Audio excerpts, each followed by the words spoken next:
It's hard to beat a person who never gives up. Babe Ruth.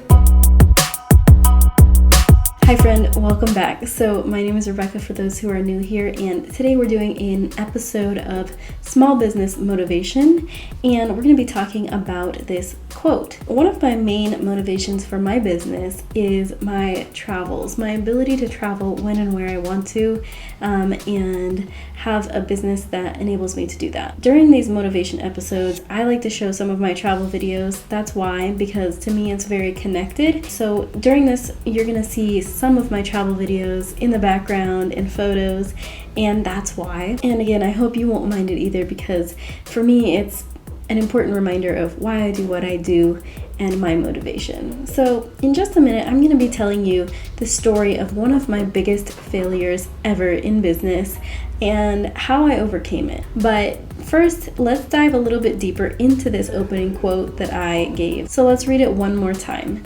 It's hard to beat a person who never gives up. Babe Ruth. I want to talk a little bit about perseverance. The definition of perseverance, according to Google, that I found is persistence in doing something despite difficulty or delay in achieving success. Shout out to Google, thank you for that. And I like to think of perseverance as getting back up no matter how many times you fall down or you fail. Maybe now you're wondering, okay, but how does all of this relate to small business? I think personally that it is actually very relevant, because I think that most of us in small businesses, we have to learn a lot by trial and error, which is, in other words, failure, right? We're simply not the CFOs of Fortune 500 companies who know what to do and everything is laid out. We have to instead embrace our small beginnings as small business owners and try our best to grow over time. And like I said, that does require trial and error. It requires some failure along the way. But actually, my belief is that for all business owners, no matter how big or small the company may be, trial and error and failure is actually always going to be a part of business. So in the end, it seems like we pretty much just have to get used to this idea of failure and the experience of failure and learning how to persevere in the face of failure. So let's talk about facing failure and embracing failure. Facing failure over and over again is challenging and disheartening, to say the least. And if you're not ready for it, then it will be very easy for you to end up giving up. When we face failure over and over again, we can start to feel like we don't know anything. We don't know what we're doing. We don't know enough about our industry. We're not educated enough. We're not good enough. So these thoughts are dangerous, though. I think it can happen to the best of us when we go through these experiences of failures, but yet they are dangerous thoughts. Because the thing is that failure has this tendency to discourage us.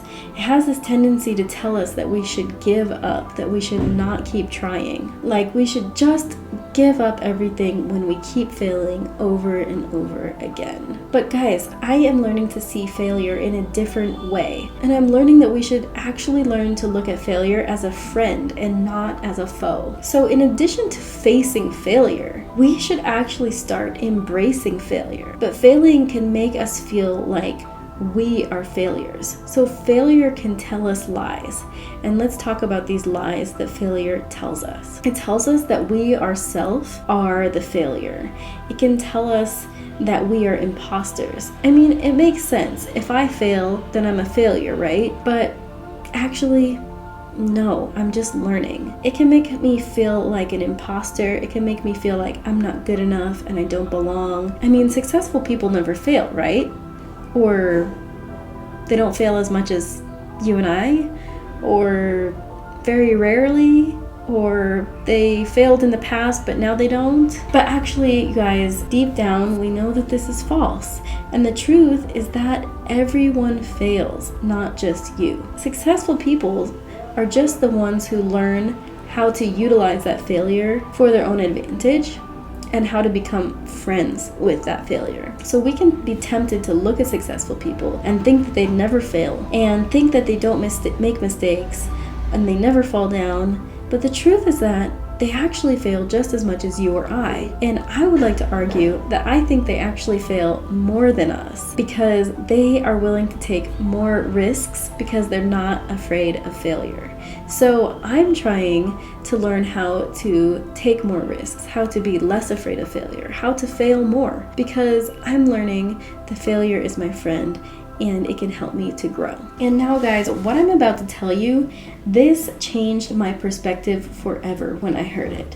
So I once heard Dave Ramsey talk about this subject and it literally stuck with me and changed my life. I used to get way more discouraged and overwhelmed by failure and just get tempted to quit. But what Dave Ramsey said about this really changed my perspective.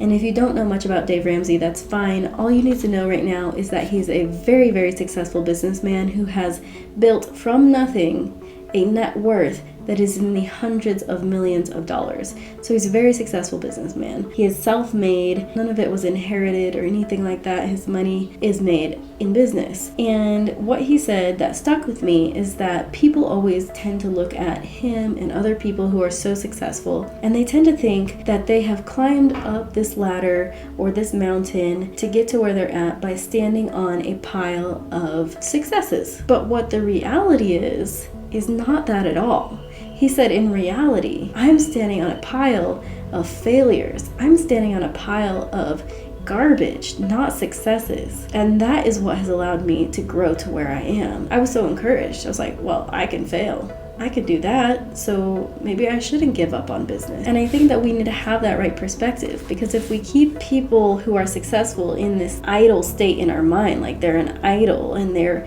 perfect and they always know what to do, then we separate ourselves from them, and we can use that as an excuse to quit and to give up and to just let our failures determine what we do in the future. But in fact, none of that is accurate. In fact, successful people fail, like I said, just as much as the rest of us, or even more, but they just learn how to utilize those failures to their own advantage. They know how to use those failures to learn and to continue forward. So it's true, failure hurts when it happens to us. It can really hurt when we believe the lies that it tells us, that we are failures or imposters. But like we talked about in a previous motivation episode, we have to punch imposter syndrome literally in the nose and just turn away from it. We can't be afraid of failure. We have to just keep moving forward. And we can't be discouraged by failure either. Instead, we need to allow it to put another layer of thickness onto our skin and another layer of knowledge into our mind, from which we can grow and use that knowledge as stepping stones. Okay, so you're wanting me to tell you my story about my biggest failure in business, right? You've been waiting. Okay, so here we go. My biggest failure or setback in business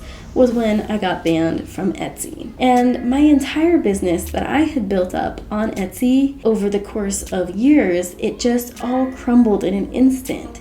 And I was so devastated. At the time, I genuinely didn't think that I could succeed in business in any other way or by any other method. And so I just felt like it was all over. Like I almost gave up on business in that moment. I genuinely, I lost so much and I felt like I lost everything. At the time, I was leaning very heavily on Etsy for my business. Now I'm not. I felt like my entire business was just wiped out in the blink of an eye. And worse than that, I blamed myself for this massive, devastating loss that happened, or at least not being able to prevent this loss. That was the most devastated that I have ever been in business. Like I said, I felt like I lost everything in the blink of an eye. Years of work just gone, with no way to get it back, no way to build that back up to where it was, because I was locked out of Etsy forever, and my entire business, I was locked out of it. It was just gone. From my perspective at the time, there was no other business model that I could succeed at, and I truly believed that. But let me tell you what happened next. So as I started doing research after this happened, I found out that there was a very slim chance that I could get my Etsy account back, and I could get it cleared and reactivated if I was able to convince, whoever's at the top that this was a misunderstanding. However, I also found out that there was a good chance that I would not be able to ever get the account back. It was only a slim chance that I would be able to reinstate it. And so there was a good chance that even all this time and effort that I would put into trying to get the account back could be a waste. And of course, that could be worth it, but as I continued to research and contemplate these options and look into Etsy further, I started learning how many people have been through similar issues with Etsy. And I started thinking how unstable that business model was, that everything could just be wiped out from me in just an instant, just like that, if somebody just decided it for no good reason. And so I ended up making what was for me a brave and bold decision in the end, and I decided not to pursue getting my Etsy back. Instead, I chose to dream of another avenue, to stop telling myself that I couldn't succeed any other way, and I chose to start learning new things. And now here I am a couple of years later, and I have my business running on my own website so that can never happen again, and I don't have to be at the mercy of Etsy or any other platform. And my business is so much better now than it ever could have been on Etsy. And in the end, that failure or setback was able to be a success that I couldn't have achieved on Etsy. It was able to turn into that. It was able to launch me into something new that I would not have ever achieved or pursued if it hadn't been for that failure with Etsy, because I wouldn't have tried the things that I tried if I hadn't gone through such a devastating loss and really been pushed out of my comfort zone. So guys, that was in fact my biggest failure yet, so far at least, in business, and how I was able to bounce back from it and in fact use it for my own advantage. So don't quit when you fail. Don't give up when you're discouraged, because as Babe Ruth said, it's hard to beat a person who never gives up. All right, guys, so that is all I have for today. I truly hope that was helpful to you. I'm so honored that you took your time to be here with me. Until next time, guys, just remember that you are loved, you are not alone, and you've got this. Okay, bye-bye.